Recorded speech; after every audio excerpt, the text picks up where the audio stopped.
Attraction. Thank you so much for joining us today. My name is Saru Kaiser, and I'm the Education and Mobilization Coordinator here at Breast Cancer Action. Joining me on the webinar are my colleagues, Annie Sarter, who's the Policy and Campaigns Coordinator, along with Karuna Jagger, Executive Director here at Breast Cancer Action. A few quick announcements before we get started. Breast Cancer Action doesn't take money from any corporation that profits from or contributes to the breast cancer epidemic. Our work is largely supported by individual donors, so please consider making a $25 donation today to support work like these educational webinars. Our presentation, Think Before You Pink, Stop the Distraction, will last about 45 minutes. At any time during the webinar, you can ask a question by typing it into the question bar. We'll save time at the end to answer all of your questions. Remember that as you type your question in, we won't be taking them until the end. You can get involved with Breast Cancer Action. We want you to. This webinar is a great way to do that. Stay tuned later on for ways that we'll mention.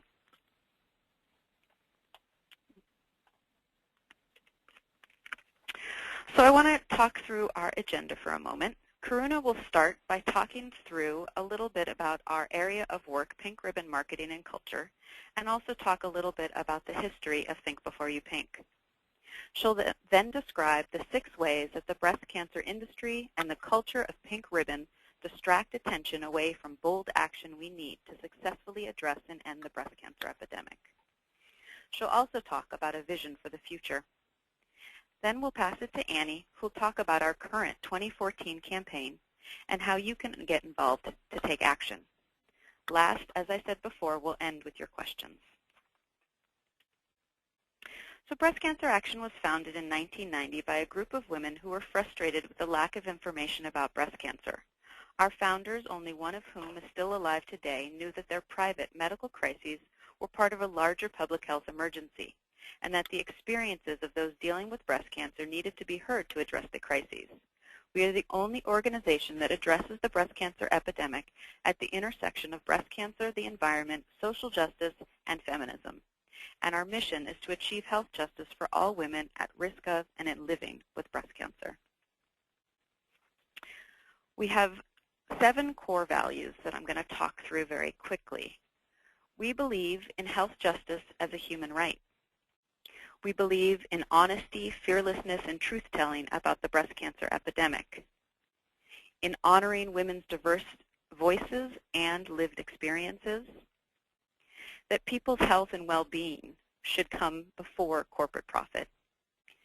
We believe in transparency and accountability for ourselves and others, and that collective action changes the world for better. And last but not least, integrity and freedom from conflict of interest. We also recently completed a strategic planning process where we recognized how the issues of health and social justice were intertwined through the work that we do and our core values around ending the breast cancer epidemic. That's why we made a clear commitment to social justice as a foundation for all of our work, and I'm going to talk you through some key aspects of that. We know that the breast cancer epidemic impacts communities unequally and leads to unacceptable differences in who develops breast cancer and when it develops, who gets high quality and timely treatment, and who dies from breast cancer. We know that in order to address and end the breast cancer epidemic, we must tackle the root causes of these health inequities, which are often the result of a complex interplay of culture, power, economics, racism, and sexism. We also believe that there's no single injustice that can be effectively addressed in isolation, and we recognize that injustices in our society reinforce each other in many ways and at many different levels. And last, in our work for health justice, we really strive to be an ally by using the power and privilege we hold as an organization to build solidarity with communities who are currently or traditionally have had less power, information, and resources. So our first presenter is Karuna Jagger. She's been the Executive Director at Breast Cancer Action since 2011 and has a long-standing personal commitment to women's health, feminist policy, and health equity. Her relentless approach to addressing and ending the breast cancer epidemic have earned her recognition in the field. Karuna holds a master's degree in economic geography from UC Berkeley with a special emphasis on women, gender, and sexuality, and she received her BA at Smith College. Our other presenter is Annie. She's a core member of the Breast Cancer Action Program team and leads our national campaigns and policy advocacy. Annie's activist background includes environmental and social justice campaigning to slow climate change, demand corporate accountability, and stand up for the rights of people most impacted by greed and inequality. A women's studies major from the University of Washington, Annie is inspired by Breast Cancer Action's unwavering commitment to women's health. I'm now going to pass it over to Karuna Jagger. Thanks, Saru. It's wonderful to be here, and I'm so glad to have so many of you joining us on this call, on this webinar. So, Think Before You Pink is Breast Cancer Action's hallmark campaign for which we are arguably best known. Each October, we run this campaign to coincide with Breast Cancer Awareness Month, what we have long called Breast Cancer Industry Month. The campaign was launched in 2002 in response to the growing concern about the number of pink ribbon products flooding the market. And the campaign calls for more accountability and transparency by companies that take part in breast cancer fundraising.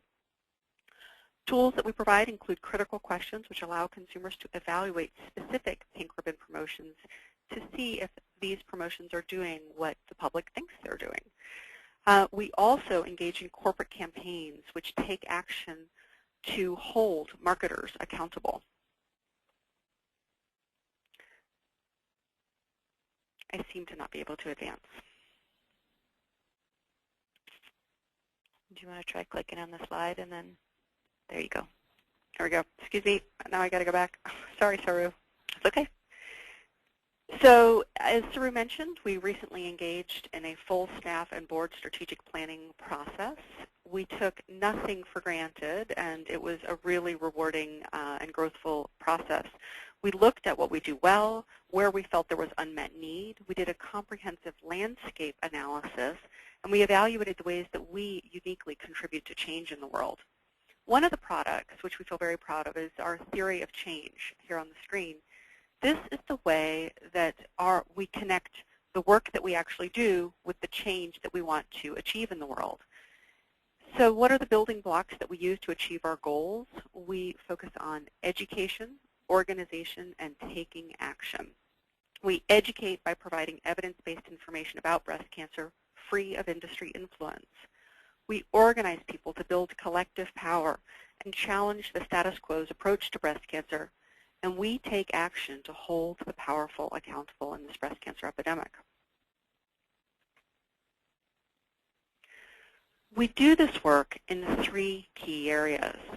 We are the watchdog for breast cancer screening, diagnosis, and treatment, the root causes of the disease, and pink ribbon culture and marketing, which is what we're here to talk about today.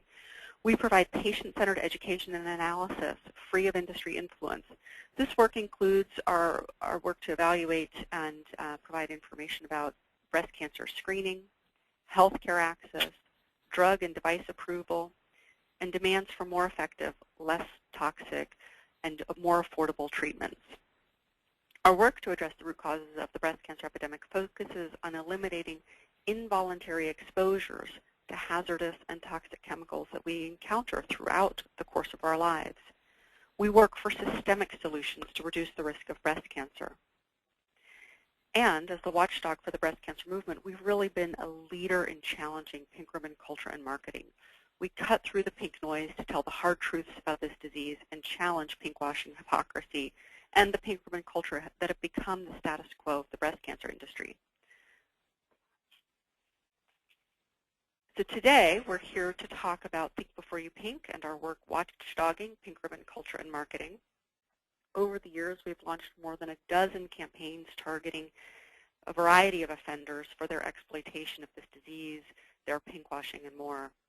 To highlight just a few of the accomplishments of our Think Before You Pink campaign, I want to recognize a couple of these campaigns. In 2008, our Put a Lid on It campaign targeted Yoplait pink lidded yogurt, which was sold to raise money for breast cancer.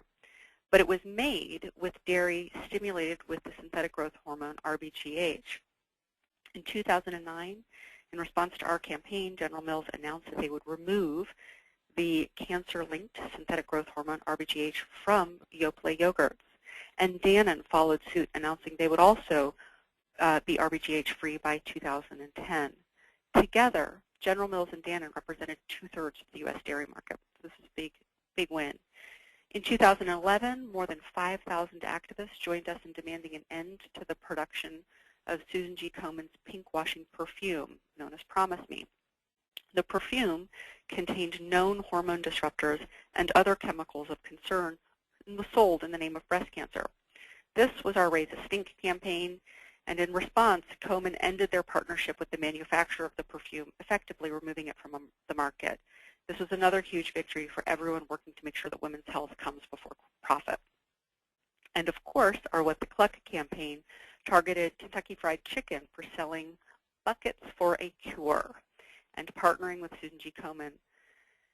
The result was that the result of our campaign, more than 5,000 people again sent letters to KFC and Komen, and in response, KFC and Komen ended their partnership early.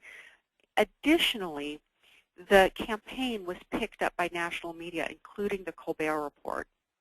And so over the years, we've built a grassroots movement calling for accountability and transparency in breast cancer fundraising. Where once we were a lone voice, today pinkwashing is now a household word. People understand that you have to follow the money in pink ribbon marketing. We've exposed the hypocrisy in pink ribbon fundraising and achieved some momentous wins against multi-million-dollar companies. Despite the widespread calls for accountability and transparency, pink ribbon culture continues to dominate, and companies continue their countless pink ribbon promotions. This year, we're taking it further and targeting some of the most outrageous pink ribbon promotions that exemplify everything that's wrong with pink ribbon culture. We've launched a sweeping critique of pink ribbon culture and marketing. We're calling out the empty awareness, the misinformation, the profiteering, the pinkwashing, the degradation of women, and the tyranny of cheerfulness that hides the harsh realities of this disease. We're sick of marketing giants raking in billions of dollars while women continue to be diagnosed and die from this disease. And we're not only asking what pink ribbons don't do, we're pointing to the harms that many of these promotions do. So it's not just a question of, is not enough good being done? The question is, what harms are being done? We've long said that pink ribbon products spread empty awareness. And we all know that awareness has failed to address and end this breast cancer epidemic. Who isn't aware of breast cancer? We have more than enough awareness, but not nearly enough action that will actually make a difference to whether women get breast cancer and survive it. By making the public think that awareness is the end goal, pink ribbon culture has diffused righteous anger about breast cancer and its devastating impact, and it is distracting from the meaningful actions to achieve health justice. The pink ribbon was a corporate marketing tool from its very inception in the early 1990s. You can read that interesting story on our websites. Companies invented the pink ribbon. They actually took over a grassroots tool. They used this pink ribbon to sell products, and it works. They sell a lot of products, and they make a lot of money. It's good PR for companies, but the empty awareness is not working for women. Many pink ribbon promotions spread misinformation. They do this because in order to sell these pink ribbon products, they have to sell a story.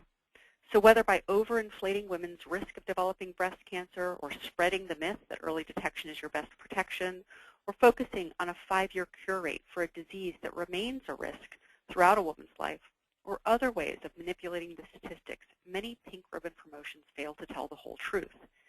These inaccuracies allow pink ribbon marketers to manipulate customers' emotions through fear-mongering and false promises in order to sell more products. And it matters. This is a critical women's health issue. It is unacceptable that we have teams of corporate marketers providing public health information about breast cancer. And what we see is that the result of this misinformation really inhibits women's ability to make informed decisions, whether about screening, treatment, or risk reduction.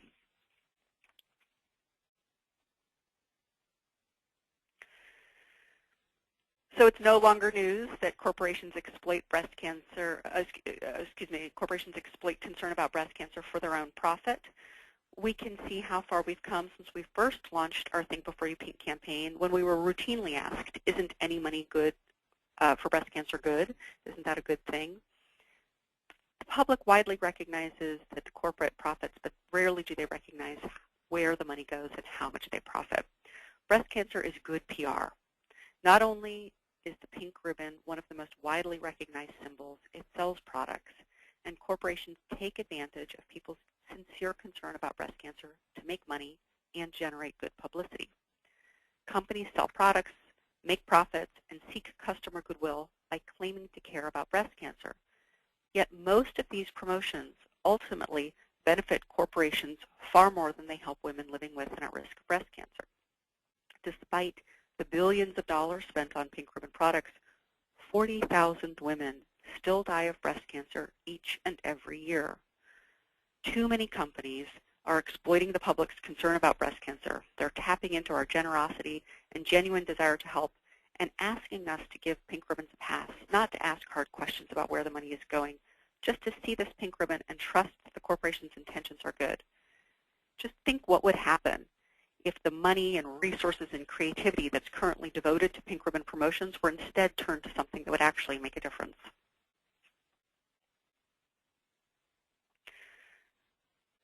So some pink ribbon products are linked to causing breast cancer. When we coined the term pinkwashing, we had a very distinct meaning. And these are not simply companies that sell pink ribbon products. These are companies that actually claim to care about breast cancer through their pink ribbon promotions. But at the same time, they make or sell products with links to increased risk, that contain chemicals with links to increased risk of disease. It is outrageous and deeply hypocritical for companies to make money and gain customer goodwill from products that increase the risk of the very disease they claim to care about.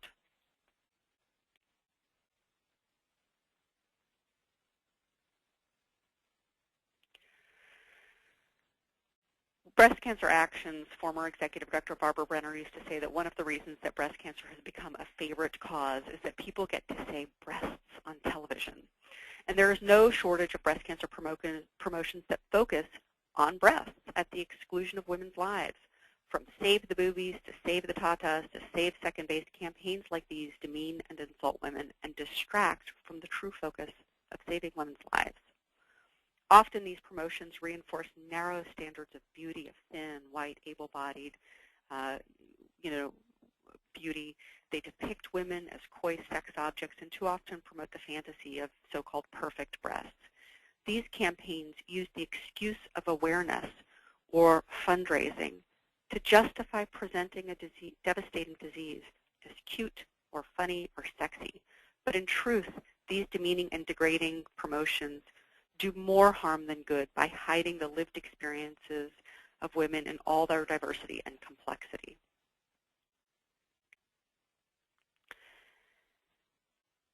And finally, pink ribbon culture obscures the harsh reality of breast cancer by creating a single story of triumphant survivorship based on positive thinking, beauty tips, and sculpted and sanitized images of women. Breast cancer is not pretty or pink, and many women who fight hard or fight like a girl or try to beat breast cancer, keep a positive attitude, nonetheless develop metastatic disease and die from breast cancer. Breast cancer is only profitable when it is palatable, and pink ribbons cover up the devastating, harsh realities that so many women and their loved ones are dealing with.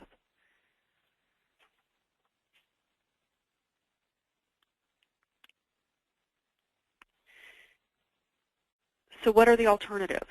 Whether women are living with the disease or at risk of the disease, these aspects, these critiques of pink ribbon culture and marketing that I have laid out here do a disservice to women.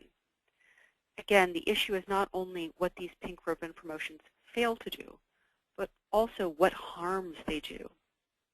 If companies truly care about breast cancer in a way that is bigger than their bottom line, they can always donate directly to a charity of their choice. If they choose to advertise their philanthropy, We want to make sure they do so in ways that don't undermine women's health and well-being.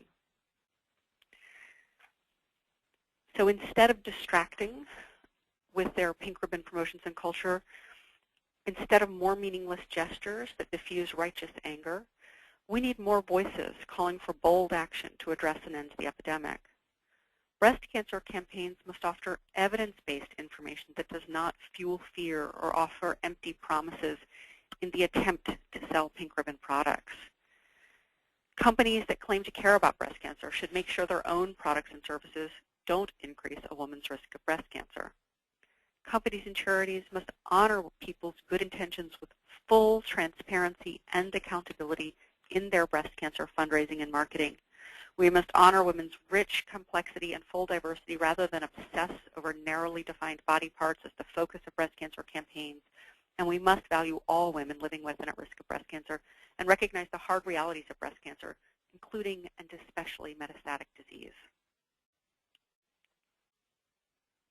And with that, I am going to turn it over to Annie Sartor to talk about ways that you can take action. Thanks, Karuna. I'm Annie Sartor, indeed, Policy and Campaigns Coordinator at Breast Cancer Action. I'm really excited about this year's Think Before You Pink campaign and the many ways to get involved.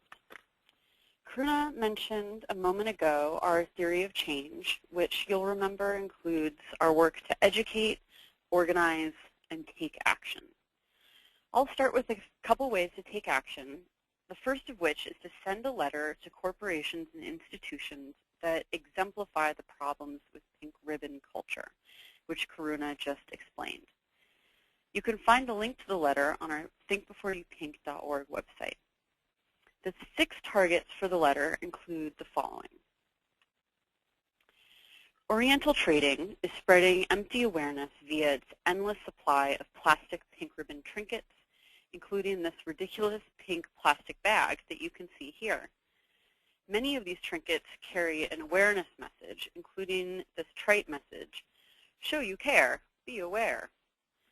What's outrageous about Oriental Trading is that none of the money goes to any breast cancer charity or program. They pocket all of the proceeds from all of the sales. The pink ribbon isn't licensed or certified. Many companies use the pink ribbon to sell products without any actual benefit to women living with or at risk of breast cancer. This is why, instead of more meaningless gestures that diffuse righteous anger and distract us from the real issues, we need bold action to address and end the epidemic. The NFL is spreading misinformation about breast cancer by repeating disproven and misleading advice about mammography screening in their Crucial Catch campaign. A Crucial Catch is a partnership with the American Cancer Society. The campaign's webpage, materials, and promotional products repeat the message that annual screening saves lives, which is factually incorrect. First of all, the NFL has no business giving women medical advice, let alone bad medical advice. Additionally, for those of you who have attended our webinars about mammography screening or who have seen our new mammography brochure, you know the growing scientific consensus shows that it does not reduce the number of women who die from the disease. In fact, one of the largest studies to date recently found there is no difference in death rates for women at average risk who have been screened versus those who have not. Finally, it's important to note that this annual screening saves lives message can cause real harm to women. For example, women whose cancer has metastasized. This message can imply that they failed to get testing early enough and are therefore responsible for their own cancer. And this is just plain wrong. The NFL is a good example of why breast cancer campaigns must offer evidence-based information that does not fuel fear or offer empty promises in the attempt to sell pink products. Earlier this year, Kohl's launched a Pink Elephant in the Room Cash for the Cure campaign. We're highlighting them because they exploit breast cancer. But before I get to that, I want to point out another reason that Kohl's campaign offended. Their campaign appropriated MediVivor's Elephant in the Pink Room campaign. MediViver is a nonprofit organization that is dedicated to the specific fight of women and men living with stage 4 metastatic breast cancer. And Kohl's campaign shifted the focus away from metastasized breast cancer and into just another pink marketing scheme to sell clothes and jewelry that does not discuss the terminal illness. But back to their exploitation of breast cancer, this scheme for this campaign, or the fundraising mechanism for this campaign, was not at all transparent. And a customer had to make at least 2 purchases at Kohl's totaling a minimum of $50 and likely much more in order to trigger a $1 donation to the Susan G. Komen Foundation from Kohl's. All told, Kohl's received over $50 million in consumer dollars from this campaign, and again, and likely much more.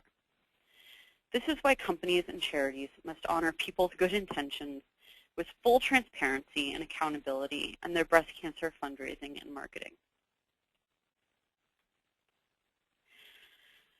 Next up is Alhambra. Alhambra sells 5-gallon bottles of water for home or office delivery. And they also feature their support for breast cancer awareness as the cornerstone of their corporate social responsibility efforts. What makes this pinkwashing is that the 5-gallon bottles are made of polycarbonate plastic, which contains BPA, an estrogenic compound that is linked to increased risk for breast cancer.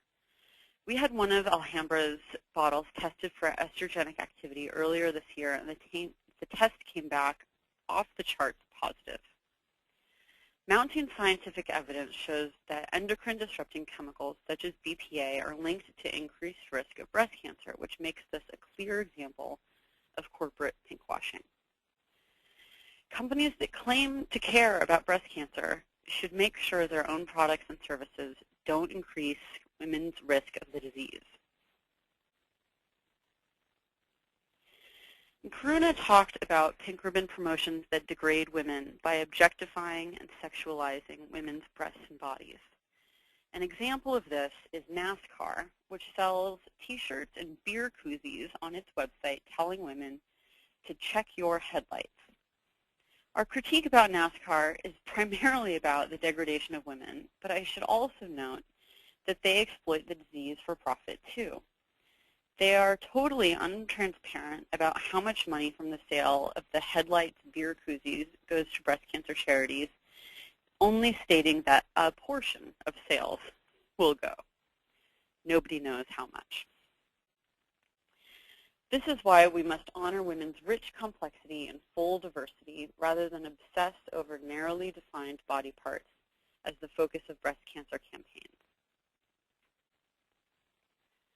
Hooters' breast cancer campaign ads obscure the harsh reality of breast cancer by promoting a story of triumphant survivorship based on positive thinking, beauty tips, and sanitized, carefully chosen images of women.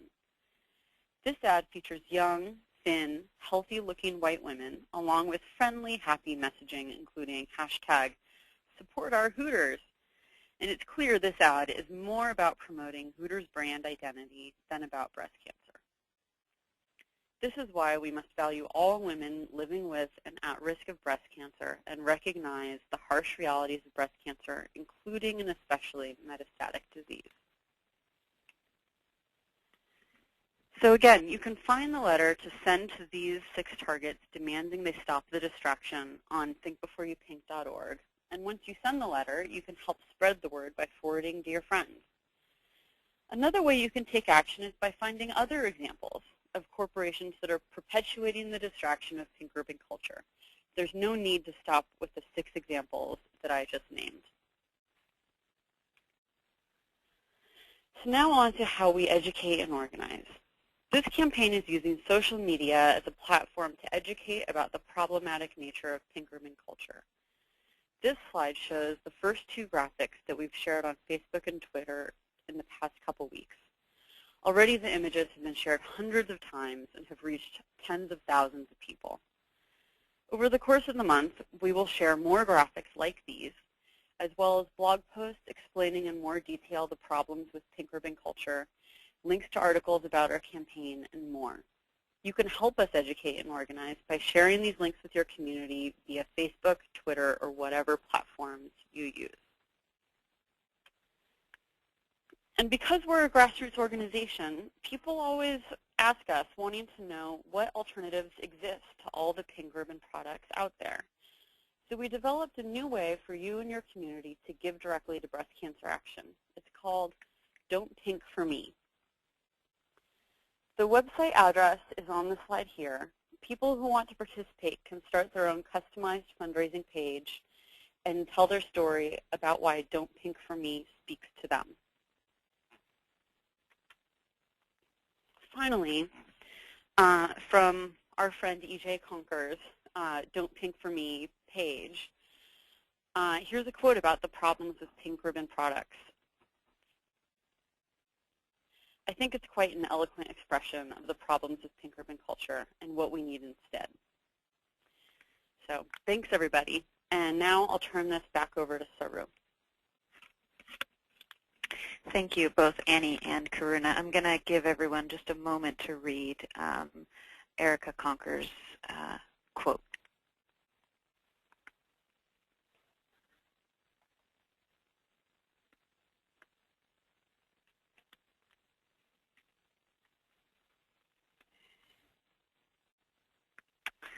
All right. So I want to take a moment to review some of the websites and resources that have been talked about in the presentation so far. And I will just say that we do make our slides and a recording of this presentation available on our website. So if you're not able to scribble all of these down right away, you can go back and get the information at a later point. So if you would like more information about our Think Before You Pink program, both this year's campaign as well as past campaigns and history and more information, you can check out the website at thinkbeforeyoupink.org. If you're looking for more ways to take action and make change, you can download your own copy of the Think Before You Pink toolkit here on our website under Resources. If you're interested in learning more about the issue, you can also find a Pink Ribbons Inc. screening near you and attend. There are a number of screenings happening across the country. You can go to our events page and find them under community screenings. You can also start your own Don't Pink for Me page. You can go to this website and find out more and also get support from our development team. We have a really strong groundswell of opposition to pink culture from many breast cancer advocates. And if you're interested in checking out where we have been talked about in the news to see current media, you can check that out also on our website under About Breast Cancer Action in the News. And last but not least, you can find all the materials for our campaign on our website under the Take Action link under Think Before You Pink, Stop the Distraction. So we're going to be opening it up to your questions in a minute, but before we do, I want to talk a little bit more about how you can get involved. You can become a member of Breast Cancer Action, sign up for news and action e-alerts to keep up to date on this issue as well as other issues that we work on. You can join us on Facebook and Twitter to connect with others and help change the conversation about the breast cancer epidemic. Especially this month, we will have lots of activity on Facebook and Twitter with our graphics and conversations around Think Before You Pink. You can also help others get involved. You can tell your friends, coworkers, and family about this webinar as well as about the campaign and how they can take action. And last, you can donate to support our education and advocacy work like this webinar. Again, I want to remind you that Breast Cancer Action relies on your support to make these webinars possible. Your individual support of our work is so crucial. And if you've been inspired today, please consider making a donation of $25 or more so we can continue these webinars. And you can go to bcaction.org/donate. I want to give a big thank you to Annie and Karuna for their presentation. And now I'm going to open it up to questions you may have on the topic. As I said before, on the question on your control panel to the right of your screen, there's a box marked questions. You can type your questions in at any time, and we have some questions that have been asked, and we'll go ahead and start asking those questions. So the first is about how do we know how much money is being spent on pink ribbon products? And I'm going to ask either Karuna or Annie to take that question. Well, sure. This is Karuna, and I can answer that. I would. Many journalists ask me this exact question: how much money is spent on pink ribbon promotions each year? And the truth is, we don't know. No one knows.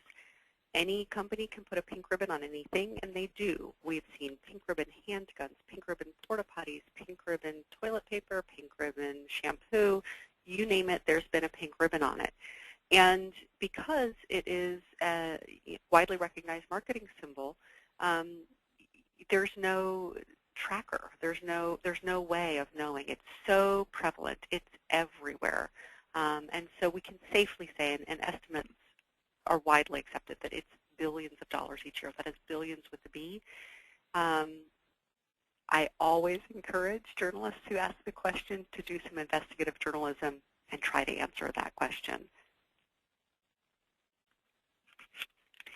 Thank you, Karuna. We have a question that says, breast cancer affects women all year round. What will Breast Cancer Action be doing for the rest of the year to address pink ribbon marketing and culture?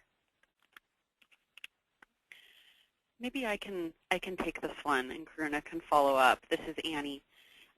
We, as a part of our new strategic plan, which Karuna spoke about earlier, we have a new priority program area that focuses on pink ribbon marketing and culture. So while this October we are very focused on our Think Before You Pink campaign, we address the issues and the problems around pink ribbon marketing and culture year-round.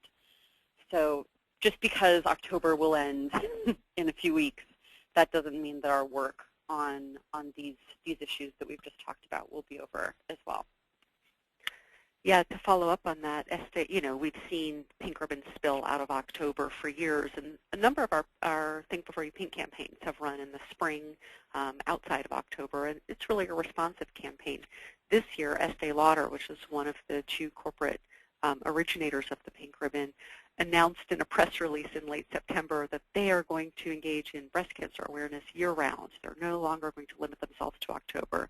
And so while we've always been responsive year-round, I think, as pink ribbons pervade more and more of the calendar year, we will be there. Thank you, Annie and Karuna. There's a great question that says, what can we do about the NFL's misinformation campaign? It is driving me insane. And I'm going to pass that to Annie. I couldn't agree more about the NFL's misinformation campaign. It drives me insane as well. I think number one is go to our action page in our Think Before You Pink campaign this year and send a letter to the NFL in addition to the other 5 corporate targets that are creating the distraction of pink ribbon culture. And I think the letters are important. The next thing that we can all do is share that action link so that all of our friends and family and networks are also taking action and sending the letter. And then I will also say that while we're not expecting a rapid turnaround in how pink ribbon marketing and culture changes, in the next few weeks, we have already started to see some change. And since Breast Cancer Action has run this Think Before You Pink campaign for over 10 years now, we really are seeing a change in the way that people think about pink ribbons. And the term pinkwashing is far more common and more of a household term than it ever has been. And we are making progress. And we will continue to make progress. So send the letter, have networks and friends and families also send the letter this month, and know that as we continue to work on pink ribbon marketing and culture with this campaign and in future campaigns, I do think that the way that fundraising around breast cancer happens will change. So we got to stick together. Thank you, Annie. Someone asks, can you recommend any specific studies to research in reference to the NFL's crucial catch misinformation, the large study that you mentioned, perhaps? I'm going to pass it to Karuna, and then I have something to say as well, but I'm going to remain in my role as moderator here. Well, Saru took the lead in developing a very wonderful screening brochure for women that evaluates the data and presents that to women in a way that you can look at what research means for you as you consider your healthcare choices. So we do have that screening brochure on our website. We've done a lot of writing about this issue, and it's on our website in the media and under the resources. So I do encourage folks to, since this is not the screening webinar, I encourage folks to look back at past screening webinars. We have the author, the lead author of this Canadian study that Annie referenced. That was a study out of Canada that followed 100,000 women, not nearly 100,000 women over 25 years. So it was a very large and very long study. It was a randomized study, so that's really considered a best design for these kinds of studies. And it found that whether women received routine mammography or regular health care without mammography screening, the rates of death from breast cancer were the same. They were unchanged. And what really makes a difference is not mammograms, but rather access to high-quality, evidence-based, culturally competent, affordable health care. That's the differentiator. That's what saves women's lives. And so by continuing to put the focus on mammograms, we're devoting resources, energy to a strategy that's not working. Thank you, Karuna. Yes, the screened brochure is available on our website under our educational resources. You can read it directly on our website, or you can download it for yourself and print it at home. There is a question that asks, exactly how are donations to Breast Cancer Action spent, and what percentage funds breast cancer research? And I'm going to pass that to Karuna. Yeah. So you can see in our theory of change that we don't do research. We're a watchdog for the breast cancer movement. We're an independent voice, free of industry influence, that evaluates the data from a patient-centered perspective. And so what we do is, rather than conducting primary research, is look at research around screening and make sure that that's getting into the hands of women so women can make educated, informed decisions about their health care. We look at data around new drugs and devices and evaluate that, and when necessary, testify at the FDA about drugs and devices so that we're bringing the patient voice to balance industry voice. We are, I think the watchdog role, is essential to a strong democracy, and we really, it's important that we are independent and we don't take money from pharmaceutical companies, biotech companies, any business that profits from or contributes to breast cancer, and it really enables us to do this job and carry the voices of women in our work to educate, organize, and take action. About 75% of each dollar goes straight to programs. We do have overhead costs associated with running a nonprofit, but it's fully accountable and transparent and available on our website. If you have additional questions, you can feel free to ask me. Thank you, Karuna. Someone has a comment that I wanted to read, and then I'm going to pass it to Annie to sort of address the comment, which is, this isn't a question but a suggestion. As my contribution to Breast Cancer Awareness Month, I put a post on my Facebook page with a link to your Think Before You Pink campaign. I think that people in general are not aware of the problems with the massive pink ribbon merchandising, and this is one way we can spread the word. Great. This is exactly the suggestion that I hope to hear. Yes, for this Think Before You Paint campaign, Stop the Distraction, we are doing a lot of work on social media. And the graphics that we had up on the screen just a few moments ago that I was showing, we've created as a way to, as simply and clearly visually describe the problems with pink ribbon marketing and culture. And they are designed to go on Facebook and Twitter and to be shared, and they could go on, on other social media platforms as well. And that's exactly the whole idea, and that's what we're trying to do, is because we're in it for the long haul, and we want to see culture change around pink ribbon marketing and culture. And in order to do that, people need to understand the problems and start to see the alternatives. And so sharing these images that we've created on social media platforms is really a meaningful way to help and to contribute with this campaign, especially in October. And I know so many people are thinking about breast cancer and are looking for something that feels right to share in October. So please do follow us on Facebook, and please do share, the graphics if they're compelling to you and you think they'll be compelling to your network. But again, we also have blog posts. We're sharing media about the campaign. We're sharing background information and so much more. So help us spread the word. Thank you, Annie. Someone asks, is there a list of politicians that support breast cancer research? And I'm going to put that to both Annie or Karuna. This is such an interesting question because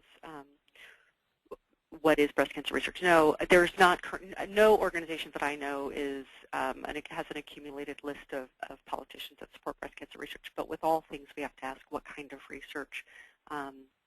Are you interested in research into the root causes of the disease, the environmental links to the disease, research into more effective, less toxic treatments for women living with the disease, research into preventing metastasis? I think these are all important areas, and there's no centralized list that I know of. I think you can go to each politician, and what we tend to do is do issue, rather than kind of a clearinghouse of politicians, is take issues and push those. And those are opportunities to reach out to your local legislator and ask them to join you in the issues that you care about. I think that's right. I don't have more to add to Karuna's point. Thanks. Another question is around partner organizations. This, one listener says, I've been a part of your network for a few years now, and I tell everyone I know about Think Before You Pink and your organization because I love your work. Who are your partner organizations? I love supporting your organization, but I want to support other organizations with the same agenda as well. Mm-hmm. Yeah, that's great to hear. This, grassroots movement takes many voices in many communities.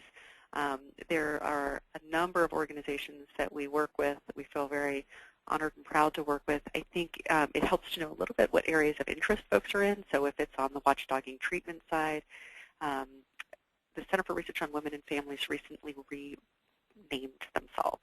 And if somebody has that at their fingertips, it's Diana Zuckerman's group out in D.C., Center for Research on Women and Families, National Women's Health Network, Our Bodies Ourselves.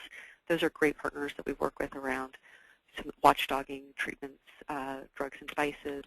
Silent Spring Institute out in Massachusetts, CBCRP does some great work around funding research into the root causes of the disease. We are part of an anti-fracking coalition. We are one of the founders of Americans Against Fracking, and one of the lead organizations, and there's a number of really important organizations doing great work. Of course, Sandra Steingraber herself, Food and Water Watch, 350.org. There's also important organizations that do Breast Cancer Fund and Women's Voices for the Earth that do campaigns holding corporations accountable for their role in breast cancer and contributing to the disease. There's a lot of organizations that we work with, and I think it's a wonderful question. There's probably too many to name here on this webinar. But I look forward to more recommendations. We, building strong bridges between ally organizations. So please reach out to us if you have more suggestions and how we can strengthen this movement. Thank you, Karuna. That was a great list, and I think it's true that we work on a number of different areas, not just this area of pink ribbon marketing and culture. And so we partner with different organizations that do different work that align with the work that we do. So thank you. There's a question that someone asked if the recording will be available afterwards, and I just wanted to say that yes, we record all of our webinars and make them available on our website. It's usually up about a week after the webinar airs, and we also we'll have a PDF of the slides, so you'll be able to see those slides, not have to listen to the whole recording again if you want to see the slides. So you can check back on our website, and that's under Educational Resources under Webinars. So it looks like we are actually a little under time, and I think we've answered all questions. I'm going to give one more moment in case people have any last-minute questions they want to ask, and then I think we will end. So there is one question about someone wanted to know a little bit more about the Don't Pink for Me and how to get involved with that. I'm going to pass it to Annie, and she can let you know a little bit more about that. Sure. So, Don't Pink for Me really did grow out of our Think Before You Pink program, because we have such a thorough critique of pink ribbon marketing and culture, and yet especially people living with or who have a very close person with breast cancer, October feels like an onslaught. And we get the question, so, what should I do in October if I'm not buying pink products? And what should I tell my well-meaning and well-intentioned friends and networks when they want to buy pink ribbon products for me to support me?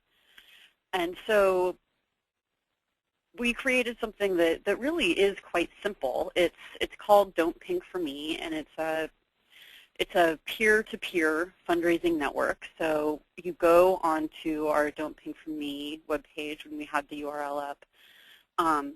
It's if you go to our website and go to donate and go to fundraising, you can find it, and it allows you to start your own page that's customized to your particular story and why Don't Pink for Me really speaks to you. And you can upload your picture and tell your story, and then you send it around to friends and networks so that when those friends and networks want to do something helpful and supportive and well-meaning, instead of buying pink ribbon products that you don't want, they can actually give directly. And it's taking off, and people are really finding that it is meaningful to them, and hopefully it'll grow and be meaningful to even more people. Great. Well, thank you so much, Annie and Karuna, and I want to thank everyone for their really thoughtful questions and comments. And if we didn't answer your question today, if you have a question that comes up after the webinar, you can always follow up with us at info@bcaction.org. I want to let everyone know that I will be sending an email with a short survey where you can provide feedback on this webinar. So thank you so much for attending this webinar, and we look forward to hearing from you. Bye-bye.